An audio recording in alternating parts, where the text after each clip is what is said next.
The future of grace. Uh-huh. So if you know anything about us, we have a very small ministry called Grace World. Grace World. Party on. Pretty much. Dan wrote a book not too long ago called Extreme Turbo Mega Grace. And we just love God and how he works in and through grace, and to have lots of things to talk about. Now we can hear you. So we actually have a podcast, a weekly podcast, and we just sit and chat about things that are going on in our life. Now, you don't get to be here. I'll take over. I guess so. So, yes, our podcast. There we go. Yeah, we're at grace.world is where you can go visit us. Right. So tonight, this feels like a podcast to us, except, it's live and in person. So you guys can ask questions. Scarier. Normally, we get to sit there and we don't have any response from anybody, except maybe sometime in the week we might hear from some friends. So it'll be kind of good to have some people talk back here to us and interrupt a bunch. So in our week of weeks of praying and asking God, what do you want us to talk about? He's like, you're kind of our grace world. Maybe you should talk about grace. So we resisted. That's where we are, no. And we just have a few things on our mind to talk about the future of grace. Yeah. So hit it. One of the things we're going to do is we're going to kind of split this mostly in half, but I'm going to go back through the history of grace and talk about, as we look through, I'm going to give you about 5 minutes and see if I can blast through the entire history of the world in 5 minutes. And what we want, it might take 10. And what we want to see is a lot of changes occurred. A lot of different things happened, and somehow the grace of God still prevailed. Somehow people are still able, under all sorts of different circumstances, all sorts of different institutions, all sorts of different circumstances, God is still present and people are able to somehow get to God. So here's my quick, how fast can I talk about history? Ready? So we go back about to the year, depending on how you want to reconcile it, about 4000 BC or 5500 BC, depending on which chronology you want to use. And that was creation. We've all talked about that one a lot in here. The initial state was God created Adam and Eve, and they hung out. That was the relationship, was we just spend time with you. We know you. We hang out with you. But then they kind of decided to take their own little path for a while. And as a result, God said, and it sounds like punishment, they were kicked out of the garden, but God basically said, something has happened in the universe with sin. Something has changed in humanity, something changed on earth. There's a lot of debates on what happened, and I think there's a lot of different opinions, did the number of dimensions were available to us change? Did something happen in our heart? Whatever. But somehow there was a fundamental shift. And God said, I'm not going to have you continue to eat from the knowledge of good and evil. Or, sorry, the other tree. That was the one they did do. I'm not going to have you eat from the tree of life in that state.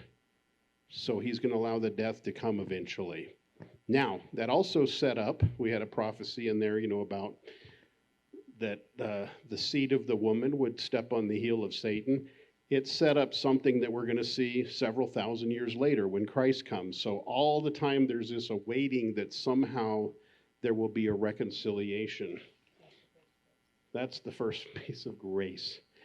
You go back into the flood even. The flood was probably somewhere around... Can I stop you for a second? What? Hit it. Am I going too slow? No. I was going to say we didn't really define grace, and I'm sure everybody could define grace. Oh, you didn't do it on purpose? No, go ahead. No. No, I think we've talked, it's one of those, if I was to say... How do we define grace? Yeah, if we were to talk, there's all those little short cutesy definitions like not getting what you do deserve and all those, which don't really communicate the weight of grace, which is, I mean, at the simplest sense, grace comes from the word charis, which means gift. And there's something that God does regularly with us where he gives gifts. And Graham Cook likes to call them like kisses from the Father or kisses from God. There are things where he is constantly bringing in and giving to us new things. And I'd call those graces. And so what I want to try to say is, what does that look like as we go through history? And I'm not going to try to cover that every one, just say stuff was happening and change is happening, because that's where we're going to get to some stuff with Becky. Is that? Yeah, I think the only thing I would add to that is that living and moving in the grace of God means that he responds to us regardless of how we respond to him. So he is constantly giving love, acceptance, guidance, wisdom, all of those things because of him, not because of us.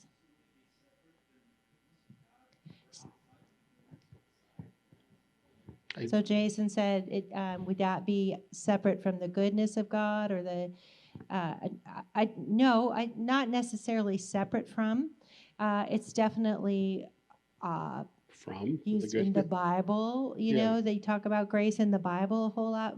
So I feel like that is a more of a like an umbrella kind of term.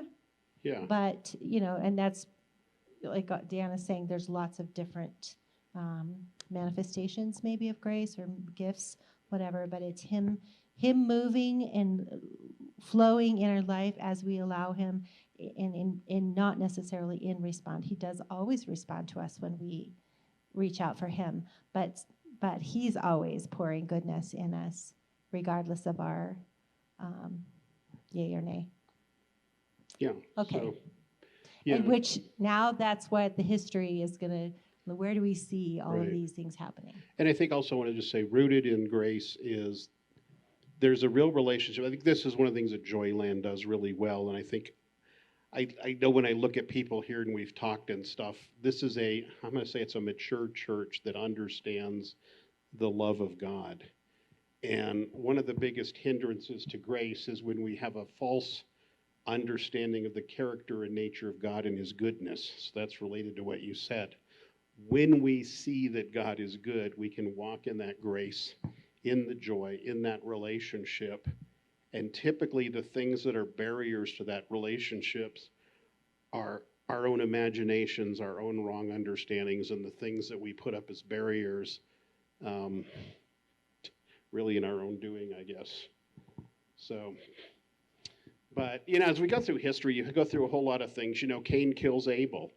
And you wonder, well, Abel had a better offering to God that somehow was better in faith because he gave the best of his flocks. Cain gave some vegetables that were,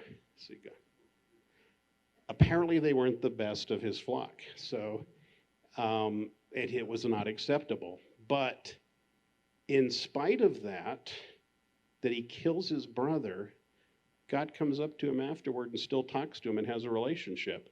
And Cain is fearing for his life, for the retribution, and God says, I'll protect you. And even the murderer, God's like, I'll take care of you, regardless. And so there's a constant picture of God coming in. And usually what it is we have a fault. We grow up, because, humanity tends to be, we're judgmental, we're harsh, we think everybody's mad at us or whatever, and we always have all these bad things.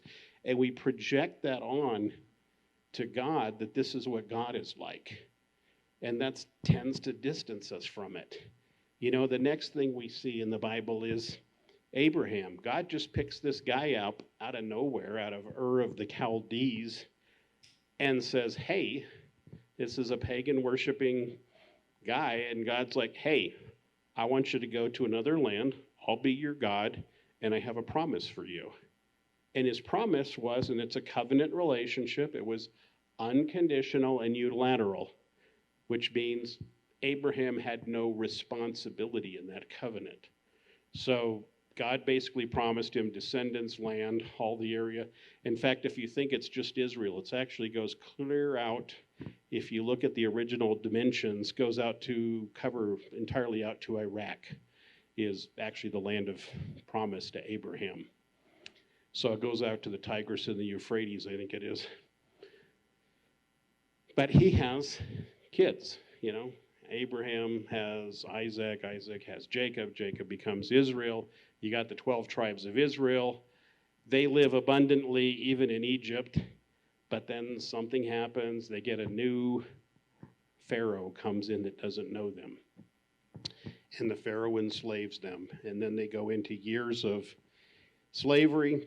Then finally, God calls them up. He raises up Moses and says, you know, let my people go. So what it is, it's a gift from God. He makes a covenant with them. So there's a covenant between Israel and God. Now, this was a conditional covenant. So Abraham had an unconditional covenant that they owned the land. But Israel's living in the land was conditional based on their performance. Their blessings were based on their performance. So it was actually 613 laws which ran an entire country, which to me, I'm like, that's actually, I wish we could get our country down to 613 laws. That would, I think we're up to like 613 books of laws is about what the Federal Register is. So, but God provided for these people. He took them to a land, provided them, gave them, he actually said, I'm just going to give you a land that's flowing with milk and honey, that it has all these things. I'm just going to give it to you. You have houses that you didn't build, and I'm going to give it to you. And he does all of these things. And so that's, actually that was what? So if you look at the time, Abraham was probably around the year 1920 BC. The Exodus was probably, we'll just call that around 2000. Exodus was probably around 1500. We'll give you round numbers. Then you eventually get into the kingly line, and I think David was the one person we see in, not the one person, but he was somebody who really understood the grace of God in the law.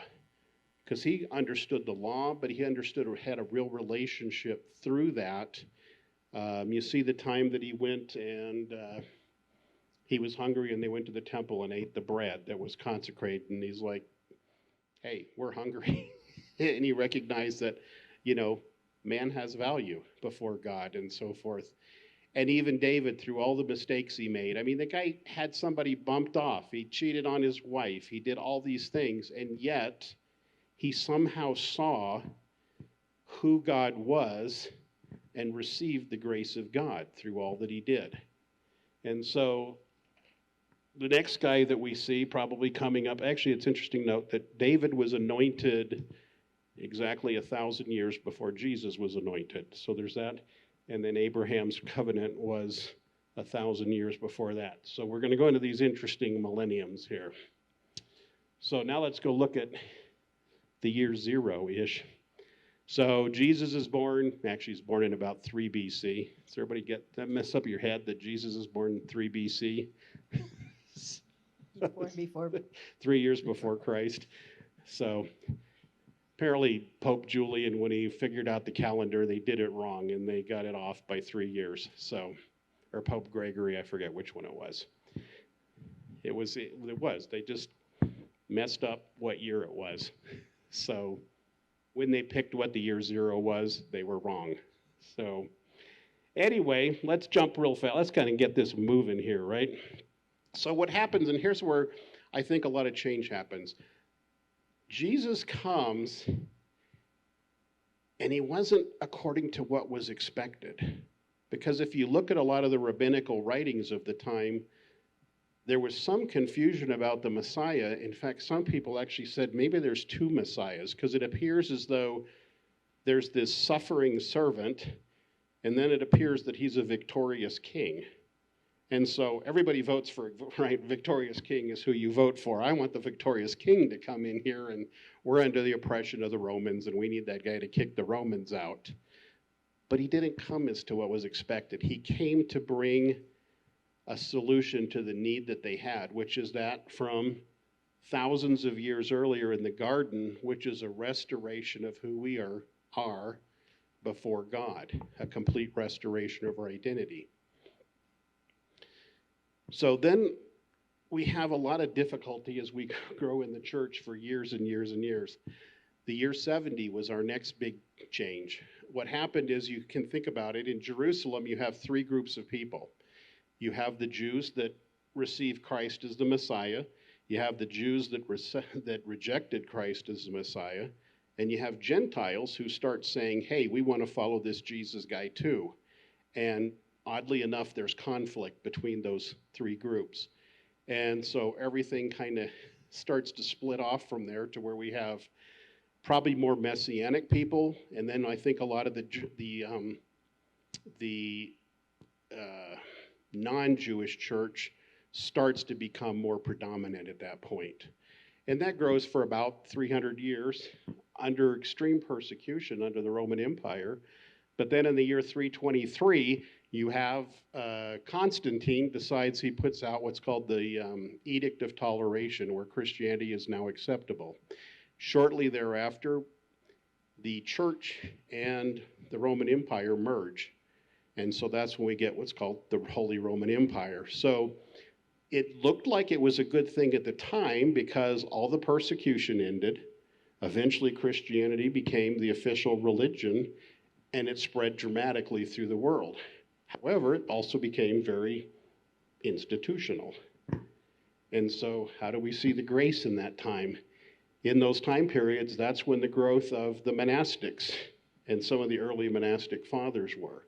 That's when there was many people who said, we need to go find out and live directly with God rather than in the institution. But yet, there's many people that grow and got something within the institution. So we need to zip along here, don't we? Whew. So a whole lot of stuff happened in the church. We'll get moving right through there.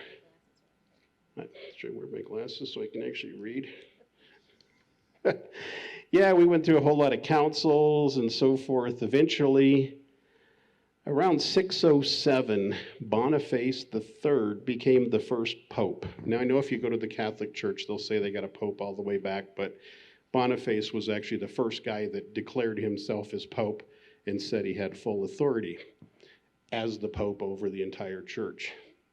So what happened then is you started to set in place over the next few hundred years where the church was situated primarily in Constantinople, or Istanbul as we call it. What do we call it today? It's Istanbul today.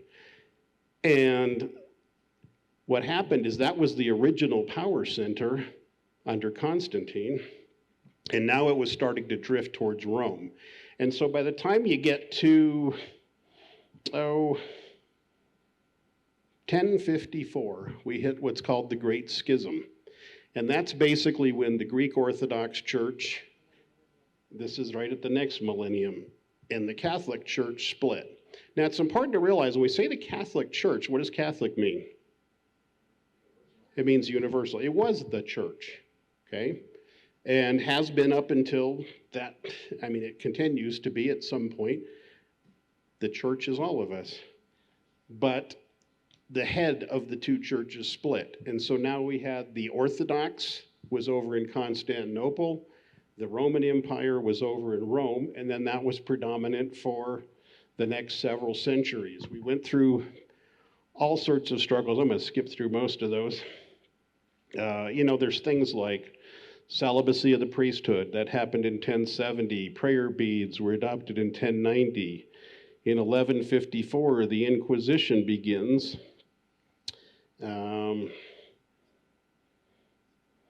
1254, they established the sale of indulgence. 1215 was transubstantiation. In 1229, reading the Bible was forbidden to laymen. So 1439, they came up with the doctrine of purgatory, and in 1492, the Jews were outlawed in Spain, and Columbus sailed for America. Interestingly, Columbus, his real name was Cohen, or Cologne, and he was Jewish and left the day before the Jews all had to convert or die. So that's when he left Spain. So interesting, fun tidbit. Then the big next split comes in 1517. Who knows what that is? That's when Luther nailed his 95 theses. And so we basically had another split where you had the Protestants splitting off the Catholics, and then there was all sorts of turmoil, and there was a counter-reformation, all those kind of things. 1530, all lay pastors teaching publicly are to be killed. That was one of the rules. And then by 16, though, there were 40 translations of the Bible from Latin. So now the word was really spreading. And so through also the ability to print with Gutenberg making movable type, you started to see it spreading dramatically.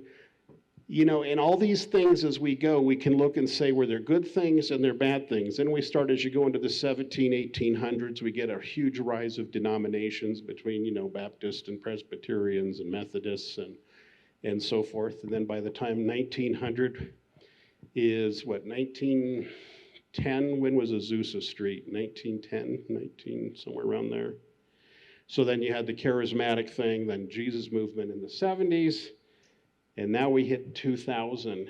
And so we've had all these things and turmoils, and it's easy to go through history and go, here's the good guys, here's the bad guys. Like Catholics were bad and the Protestants fixed it, and it's like, well, there were issues. You can go look at during the Catholic period. There was wonderful, amazing people like Catherine of Aragon, Julian of Norwich. There was all the mystics were active. There's incredible people were doing amazing things. So God was active even in a time where we would say, that's a train wreck. That was a mess. This is like, I don't even know how people lived back then with some of the rules and laws. And even as we go through my childhood or my youth and my parents' youth, there was times where legalism was so great. I mean, my dad got divorced in 1949, I think it was, and the pastor of his church said, God will never use you again. You're done. And that's what the church was like in a lot of churches in America in the 1940s and 50s. Fortunately, my parents stuck with God in spite of the church, and they went through grace places, and we learned grace. We learned about God and what it was like. And I think there's an aspect that we have to learn, which is, and I think I appreciate Riley over there in his talk last week of the struggles now. There's things that are happening in the world that we can go, oh my gosh, this is so terrible, and the world's going to hell in a handcart and everything's bad. Or we can say, what does God have for us in the future? Because there is good things. There's always been great things that God has been doing throughout all of history. There's things that we don't know about because usually we don't get the history. We have things like, often we'll say the Presbyterians were not very charismatic. Well, it ends up that the Scotch worthies in the early Reformation, they were raising people from the dead. They were doing massive healings and stuff. It's just a lot of that stuff starts to disappear from history as people don't want to think about it or talk about it. But amazing things have been happening through all of history. So I know Becky wants to maybe kind of jump off into what does the future hold? We've gone through all these millennia. What does the next millennium look like? Yeah, what does the future hold? Recently, just meditating on lots of things. We have 4 kids. They're in their late 20s, early 30s. I get a lot of my information just by watching their lives and hearing what they're dealing with. And it just came to me the other day, we're in a brand new millennium. We're not just in a new decade. We're not just in a new century. We're in a new millennium. And I think millenniums mean something to God because he talks about the 1,000-year reign that happens in Revelation. And however you interpret that, there's that number, millennium. So I was thinking, gosh, we're just like barely in this new millennium, the 2000s. And there was a lot of hubbub, when it flipped over to the year 2000. And I remember lots of great prayer and great talk about revivals and all the preparing for the year 2000. And here we're 23 years into it, and I started thinking, okay, maybe we feel like we've got our footing, and yet so many things are changing, especially in the structure of the church. So many things are changing. So that made me start to think, okay, we're newbies in the 2000s. What do we think the year 3000? What will people in the year 3000 know and experience that we don't know 1,000 years from now? Assuming that we'll be here, which some people don't think we will be, but let's just pretend for a minute. There are things in the year 2000 that the people in the year 1000, there's no way they could have imagined what happened in the year 2000 or in the 2000s. How was God moving us? And I just kind of got this picture of, we're the foundation of the 2000s. Those of us who are living now lived in the change over from the 1000s to the 2000s. We're the ones kind of laying the foundation or the groundwork of whatever God is doing and wants to do in this new millennium. What will grace look like as things change? Because guess what? They always change. Persecution always comes. People don't understand God accurately. Things get hard, like what you just read about when anybody that was a layman was supposed to be killed, a layman pastor, that's us. We would have been gone. Wow, they lived through that. Somehow they lived through that. And the grace of God continued to move on the earth. His power, his love, his purposes all continued to move on the earth. What thinking about this does is gives me hope. Because, to be honest, it's hard to find hope in the next generation, I think. And then I do things like go to coffee with Teresa last week, and she has her little darling with her little almost 2-year-old granddaughter. And I just watched her, and I watched that little baby girl be curious, be trusting, be full of life, be open. And I thought, that's hope right there. That generation, she's in that, even that next generation. And she's not coming with a dark spirit. She's a loved little girl, and there's hope there.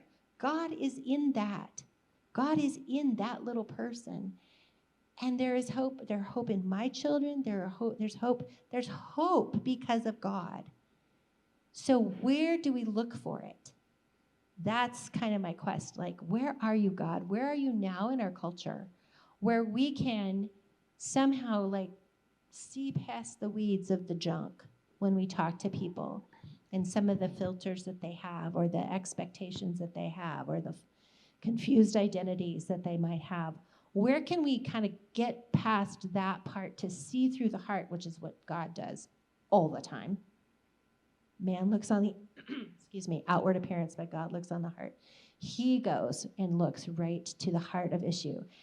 And over and over and over again in the Bible, when he's talking to somebody, Jesus demonstrated this so amazingly. He'd go to the heart of the person and touch them right where their identity was.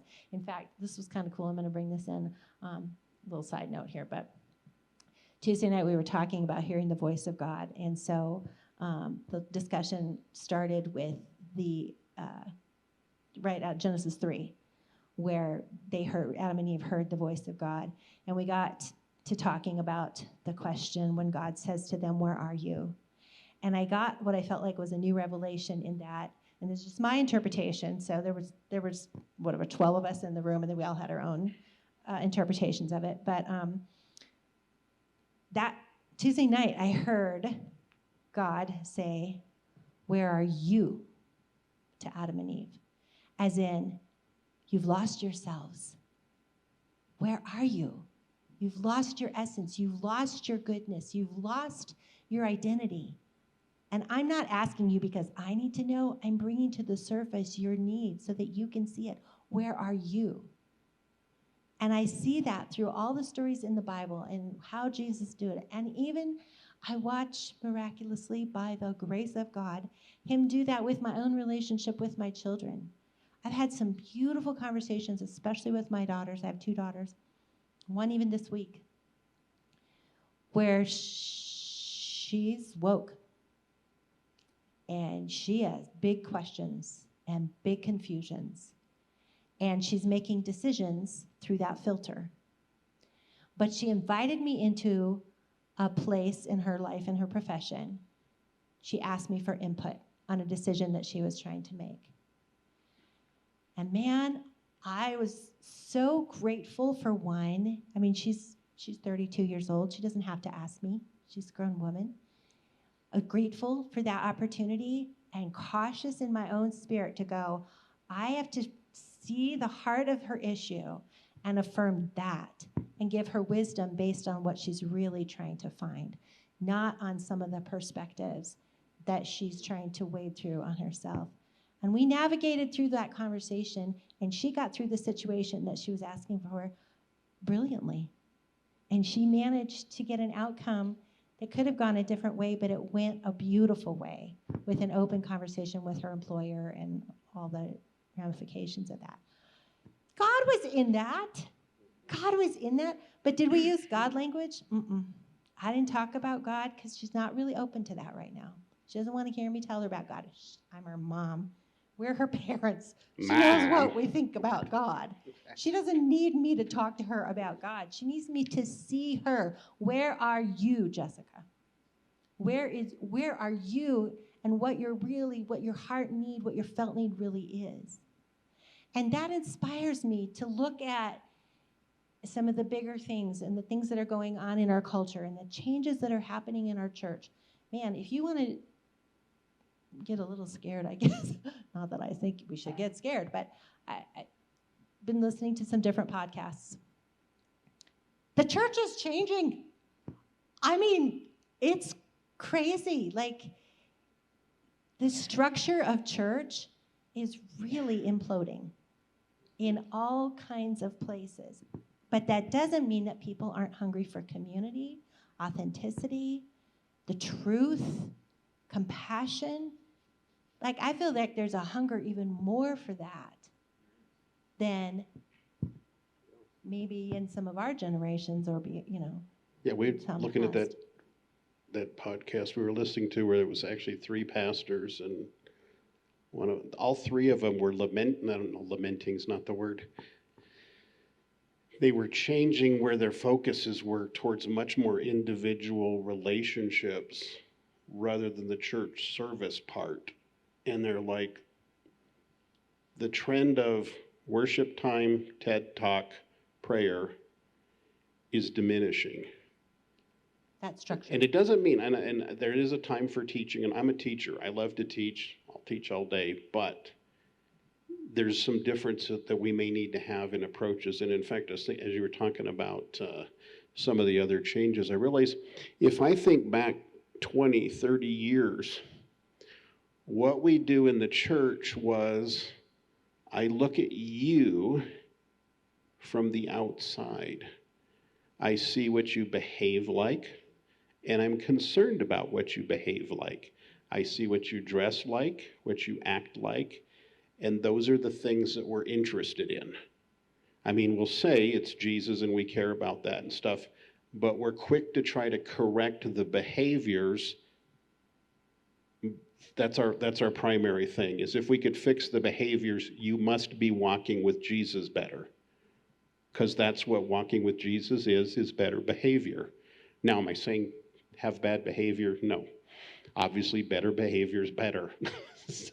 But it is not the metric of our relationship with God. And I think what this generation, what we're seeing now is people are like, I need to be known and I need to be loved for who I am. And I think actually every generation has needed that. We just culturally, we could get away with it because that was our culture. And I want to piggyback on some things that Terry talked about last week with value and worth. And I feel like a lot of young people these days are feeling more like we are valuable, we are worth knowing, and we're going to be vulnerable enough to let it all out and see who really is, the proof is in the pudding, who really is willing to say, yeah, God loves you in the midst of your path or growth or despondency or whatever. It's not all good, to be honest. Somebody in my sphere of influence this week lost her son to suicide. It's hard. It's a battle. And we have to have the grace of God. This family is a beautiful example of the grace of God. It's not on them at all. There's still the devil trying to come in and mess things up, just like he did. Steal, kill, and destroy. With Adam and Eve. Yeah. And yet God still comes and says, I have grace, I have grace, I have grace. I will continue to give. I will continue to love. I will continue to pursue each generation, because I think he has purpose for each generation.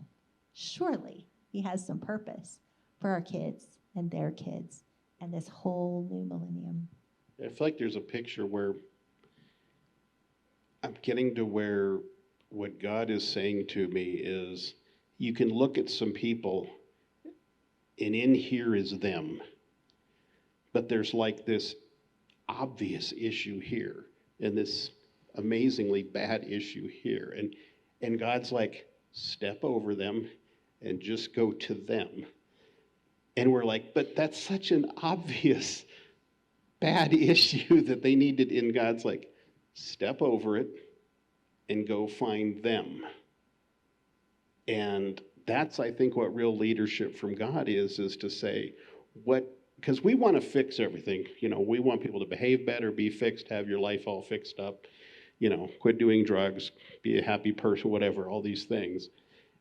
And God's like, that may not be the order that I want to address things in. And that may not be the order that they need for you to love them. And you getting them to change may not be the expression of love that I want to give. And it may be they never change. And you still get to love them. And you could love them for who they are, regardless of what an idiot they are. So, you know,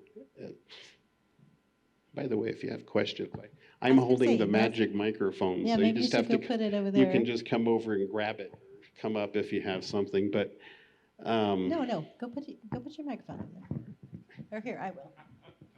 You keep talking. Because look, we actually have time for questions. Yes. Yeah. I mean, I hope this has stimulated some thoughts about how do we, as people, fundamentally communicate Christ in the world today? Because, I mean, we have so many entrenched things we do. There's so much bad stuff happening. There's so many dumb ideas, and yet... Finish your thought. And yet there's grace. So, Becky, you mentioned that you felt like the church was imploding. And I'm curious to understand whether you think it's a structural implosion or if it's kind of, I don't want to say moral, just the process. What is your thought on that type of implosion, and what do you think may come out of it? Great question. And of course, these are just my thoughts, right?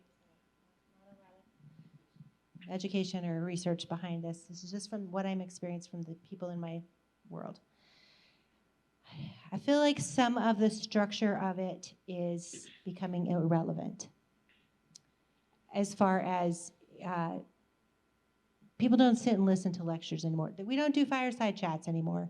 People don't just sit and listen to be inspired or motivated. to a whole like 35, 45-minute presentation. They're way more interactive.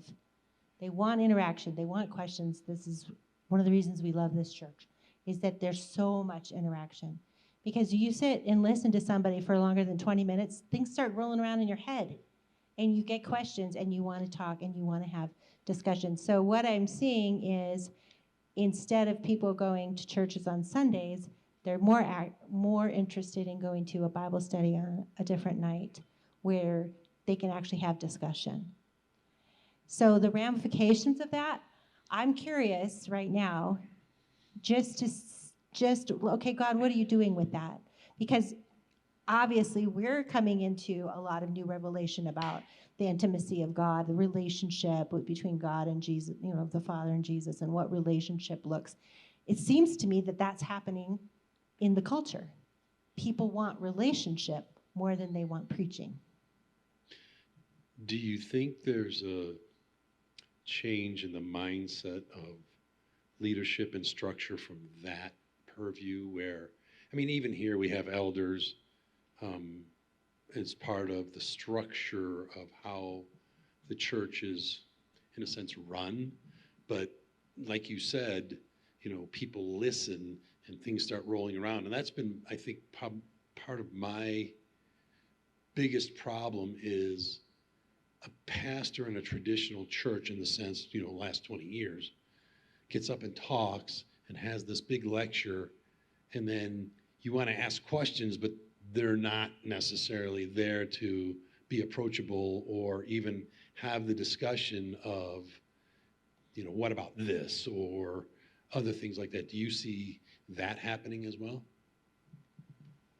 Do I see that will change? Yeah. Or yeah, I think it's already changing. I think the fact that people will listen to a podcast and engage with people online.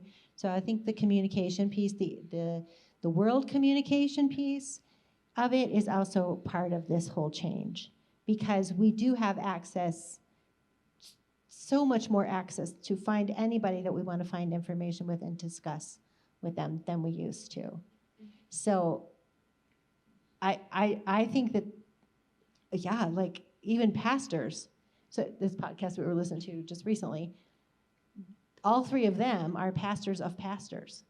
And pastors themselves are preachers or ministers, also are aware of the island unto themselves and how they need interaction with people. And this isn't a new thing, but I feel like it's more acceptable to say, hey, I need community too.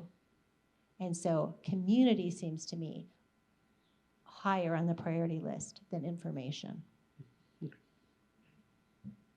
I would love to hear your thoughts on that, though, Dave, at some point.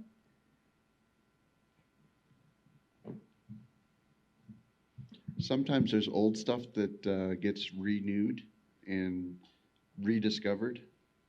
And I don't know the name of the original author of this phrase, but there's an expression: preach the gospel in season and out of season, and when necessary, use words. Yeah.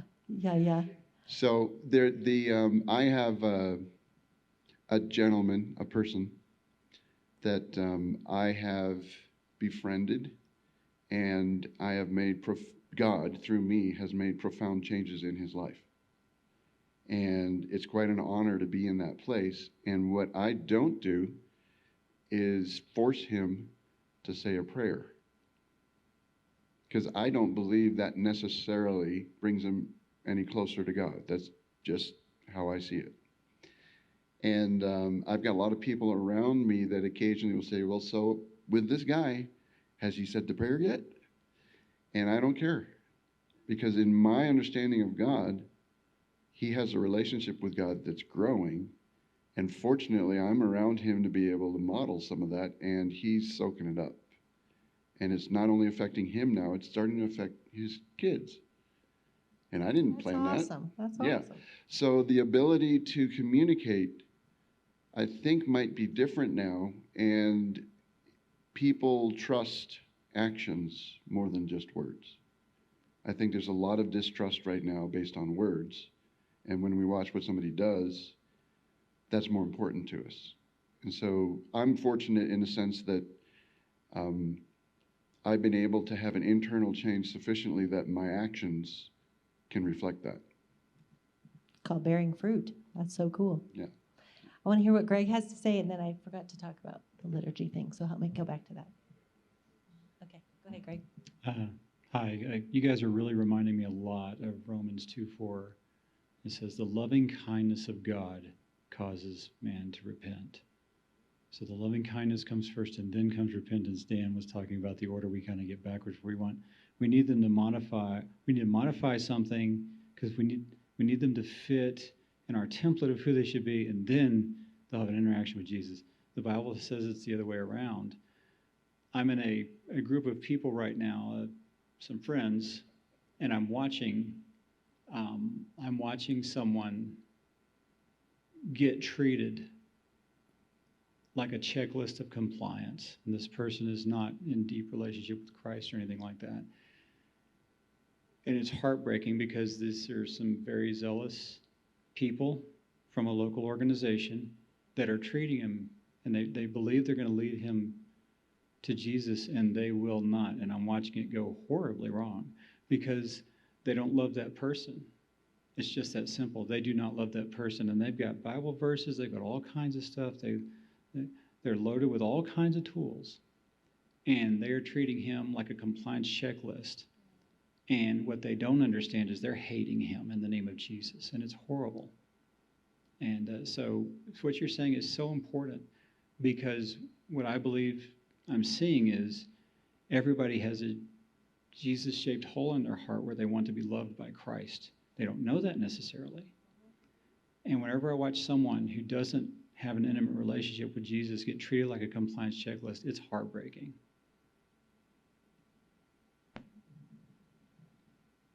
And that quote was from Blaise Pascal.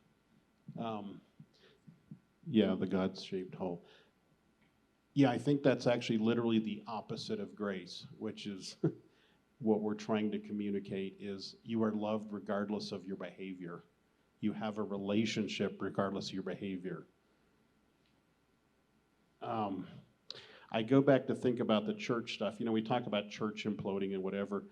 There's an aspect when you look historically, you know, I remember all these different polls, you know, if you go back and the numbers are all wrong, but just pick the proportionality, you know, is that the greatest generation of the World War II ones were 75% Christian, and the boomers were 50% Christian, and then Gen X was like 20% and so forth. And so they proudly say, see, we were more Christian. And it's like, no, America had a culture of Christianity, and we failed. Each of those generations failed to transmit the faith and love of Christ to the following generation, so that each generation was less and less related to God until the Christian culture has been kind of eradicated. It's like from Europe, it's gone.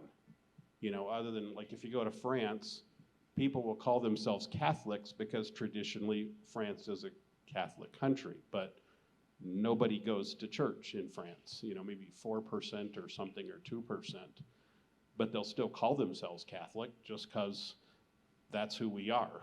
You know, we're French, we're Catholic. And I think America, to a certain degree, I mean, there's probably more believers, I don't want to knock that, but we kind of can get overly prideful and say each generation is getting worse. And to me, the heart in my heart is, why are we not raising up a generation that knows that love and is not expanding? Why is that not expanding? And that's something we have to look into. What have we failed to communicate about who God fundamentally is? Because people don't like it and they're leaving.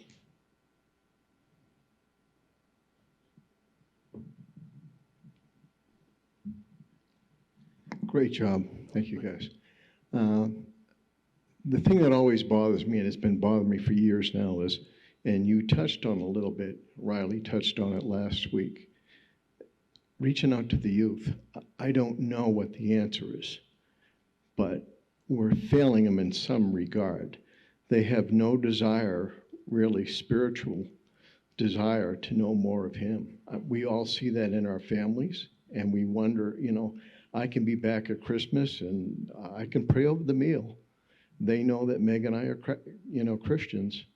There's no questions about spirituality whatsoever. And that bothers me a lot, because we've got generations coming up now where you hope and there's a desire to know more of Christ. Thank God for the parents that bring kids to church and pique their interest, in Sunday school or whatever they hear when they're hearing some worship music. But do you folks have any insight in that?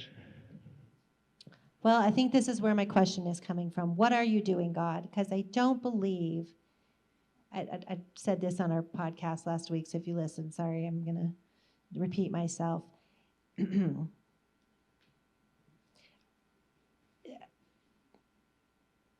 I feel like my kids' generation has heard a lot of messages that say they're godless.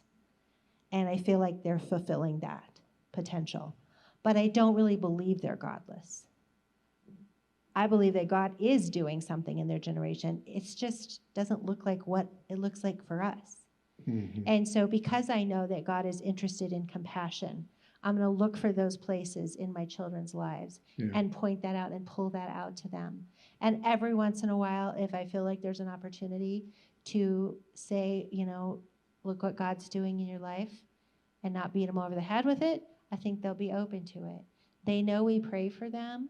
When one of my kiddos was going through a particularly hard time in his teens, we had a minister come, and I went and asked for prayer for him afterwards, and I said, any advice? And he said, don't quit speaking the truth to them.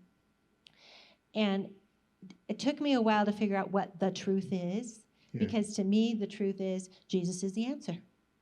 Well, I know that, and that's the truth, but do they have ears to hear? Maybe not. And it really comes back to relationship.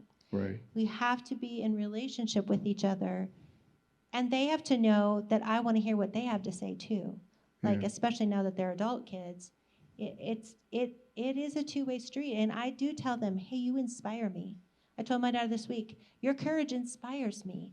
They need to know that those things that we're not necessarily calling God, we're not using those verbiages, it is still true. It is still the truth of them living their full potential. That gives me some hope. Yeah, thank you. I know it's relationship, and we have relationship with them, but it's just strange that there's just no interest, I think that's a hard one, because I think, to me, one of the biggest areas I've had that's of value is to speak words prophetically. And I don't mean using biblical words. I mean, I see this in you, and this is where I see you heading.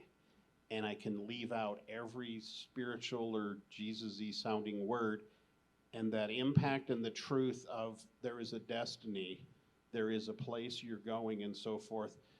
Because I can they know who I am. They know I know Jesus. They know that's the truth. They know, so it's like I don't have to use those words. And I think the biggest thing for me that's hard, or that I've had to learn, is to make sure I'm not using Jesus-y words just because I have to cram some Jesus-y stuff in there, but to rather to say just what's the truth, what's good and right. Yeah. Because I don't have to have Jesus' name in every sentence, right. To otherwise it doesn't count. Is sometimes what it feels like is if I don't say Jesus in here, somehow it won't count. If I don't have a full gospel presentation, they won't make it. And it's like, it's and it's painful. It's painful sometimes in the process to watch. Yeah, it is. Especially in your own family. Yeah. It's torture sometimes. Yeah, I was sharing with Becky before, and part of the testimony we didn't share is that we have a son that committed suicide. Oh, he was in the homosexual lifestyle, really got out of spirituality. He was born again, but he ended up killing himself, And even when Riley mentioned it, that was a possibility with young people, that they're so desperate that they would turn to suicide, is really troubling, you know, because Jesus is there for them too, you know. Yeah. So. You know what? I was thinking about that very thing on the way, or this afternoon, where some things are anathema to us as a church. Let's say homosexuality, stuff like that. And I'm going to say something that sounds really hard or difficult or weird as a church thing. You may have to let somebody be gay and call themselves a Christian and live their entire life gay, and never have them not be gay and still love them as a Christian with Christ in them, and not feel like you have to de-gay them in order. And it may be, you know, will their life be less good? Yeah, I think so. Yeah. But what if their life is less good, but they're still loved by me? Right. And it kind of blew my mind thinking about it today, but it's like, we want everybody fixed in all areas. And Jesus didn't ever call us to fix anybody, ever. He said, love them. Yeah. And again, it's painful to watch. Yeah. It is real painful. Yeah. Yeah. I want to leave on a lighter note because yesterday was Becky's birthday. So we're going to sing happy birthday to Becky. Happy birthday to you. Happy birthday to you. Happy birthday, dear Becky. Happy birthday to you. And many more. Yes. That's some quality singing out there. Nobody was off.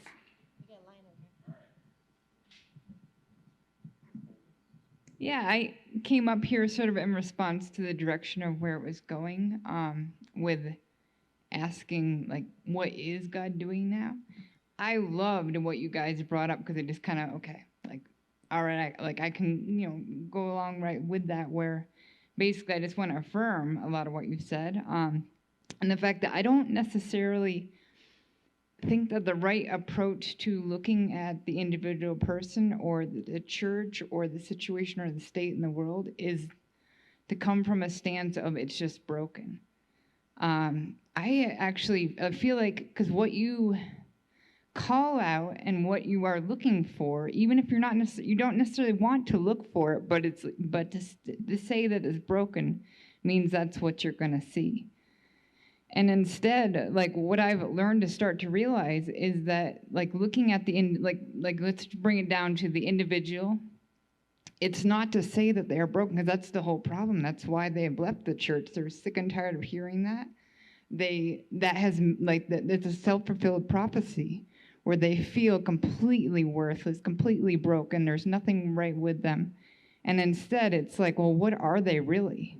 They are already from heaven. They already have him in them. And so therefore it's like realizing that, and you can't call something that has him in it broken. It has all its other stuff on the outside of it, but that's not really them. And to ever even acknowledge the other stuff just further does what they're already doing to themselves, is that they are saying that who they are is all the other stuff, and they have lost sight of who they really are, and they need help with that. And so even like going back to the church, the state that it's in right now, I don't think it's broken. I think it's doing exactly what it's supposed to do.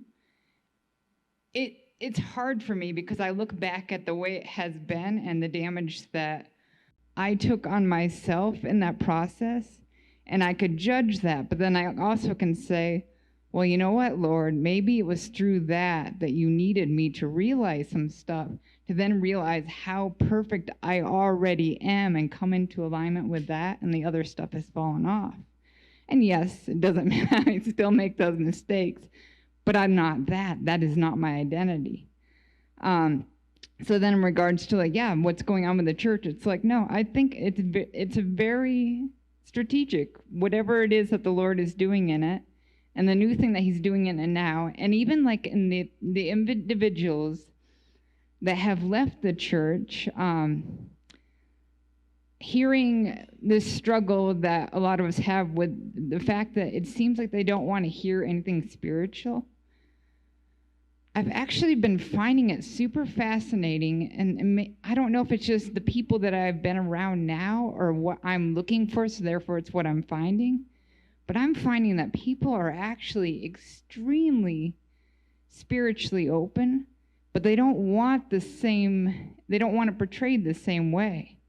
And so when you either use their language or you come up with just realizing, like sometimes you can do it in conversations with people where it doesn't have to have the certain Christian lingo, but you can find like a middle ground because you may not understand their language either, but you guys can both find that middle ground and your spirits will click, and it's like you suddenly realize you agree on all these things. You just have different names for it, and that has always been so fascinating to me. Like, I have recently had a lot of interesting conversations with people that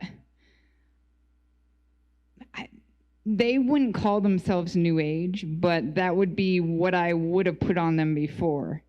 And it is so amazing the conversations I can have with those people, like where they are and what they know about the nature of God is incredible. And it's just beautiful. And so I'm just, as I like approach different people, whether they are somebody who just is so angry at God, or they've had, a history with the church and it's really hurt them and they want to hear nothing about it, like, or somebody who is on a spiritual journey but it's under a different name. It's just fascinating when you can come to that middle ground and start to speak to their true identity within them and things. I mean, it's amazing, and there is not a single person that doesn't have that.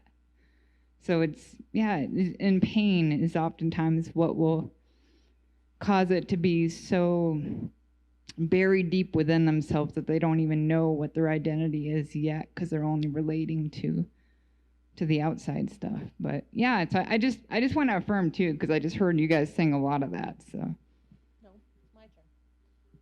Well said, sister. Absolutely well said. I 100% agree. I think the reason we did the whole history and whatever is things are changing, and I am totally on board with you. Like, okay, this is uncomfortable. This is not my paradigm. This is how I've done the last 50 years of church. But things are changing. And can I be open to how things are changing and learn some new verbiage and hear people that don't want to talk the way that I talk and still be able to engage and relate one-on-one with them? Absolutely agree. Yeah, you brought up a point that I was hoping to make, that was great. I appreciate it. We've been through several churches in our life, and all of them had good things, and all of them had terrible things and various bad teachings and some abuses and stuff. But I would say every place we went, we had good friends, good community. We grew with people and got a lot out of it. So there's always problems, but we have to find. Like, I've even told my kids, ones that they're in Arizona or Oklahoma, and they're having a hard time finding a really good Grace church. It's like sometimes you may have to go to a church that's not so good, but just find some friends you can have that you can hang out with, and forget about the church experience so much as just grow with a community of people, however you've got to do that. And but I think, we always need to be thankful and recognizing that, and that's part of the history, is recognizing even under the weirdest administrations and harsh times, God was still doing great and amazing things. Even during the times of the Inquisition, things were happening around the world. I don't know what all they were, but, he's always moving and he's always working, and we need to be sensitive to that. I think another thing you're talking about, okay, and I remember when I was in high school, and this is part of how we've got to learn to relate and love people. I remember that was when they first mainstream people with handicaps in school, physical and other handicaps, and they just started busing them in. And I remember seeing one guy who kind of had a hard time walking and some other issues. The stoners accepted him. So guess what? He became a stoner because the stoner's like, cool, come on, smoke pot with us, you know. And it's that, who accepted him? Yeah. The stoners, you know, and we're quick to not accept people because we have such a hard time. And I guess maybe that's part of my prayer, is that I stop seeing the outsides of people and seeing them, not the external whatever. So, thanks. Yeah.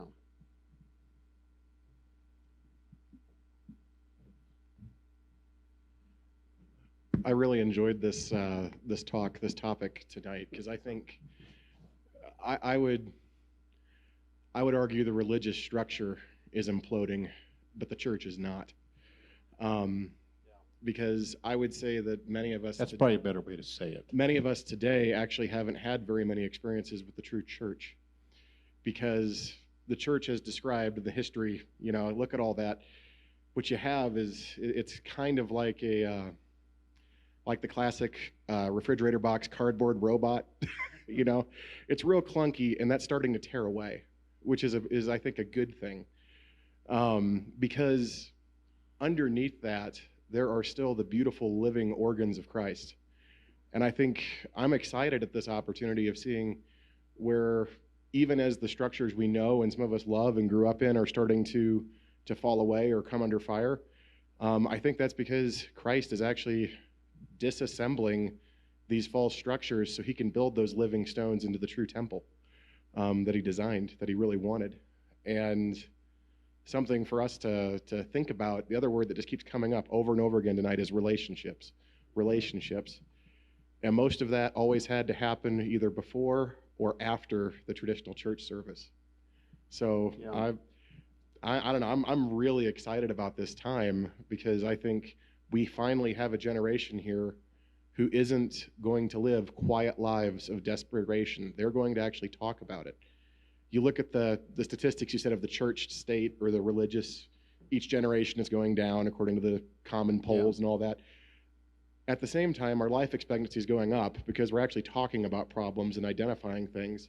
And so I'm excited at a generation that'll cry out and actually has a chance for healing and something authentic. So I don't know, I'm hopeful at all this. So. Excellent.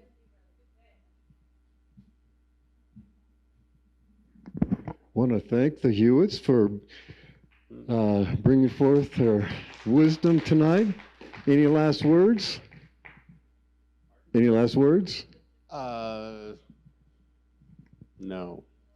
Be relation. No, I think that's kind of the summary is, you know, all the stuff Larry's been talking about for the last year probably can be summarized in relate. You know, we got the unity, perichoresis, akkad, oneness, all the various things about understanding mercy and judgment, all these things. All of those things come back to, we're in this for relationship. God brought us into a relationship. He brought the other people to join in this relationship, and all the other stuff is junk. We need to focus on the relationship, because that's who we're designed to be. Amen. So. Amen. Amen. Yeah, Dave, could you help take the chairs off? Burning Man gave me a great lesson and teaching on how that seeing God in people. When you come to the realization, when you come to the revelation, knowing that God is in them, then you can know he's working in their life. Period. Over there, I'm sorry, Dave. He's working in their life. You may not see it. You may not feel it. It may not be present, but he's there. He's working in their life constantly. And all you have to do is think of your own life and seeing Jesus working in your life when you had no thought about him whatsoever. Things were happening. Things were going on. So Tim, when you're with your family, just your presence alone is bringing forth the presence of a mighty presence of God, and there's things going on in their life that they're dealing with, that they're struggling with. Hallelujah.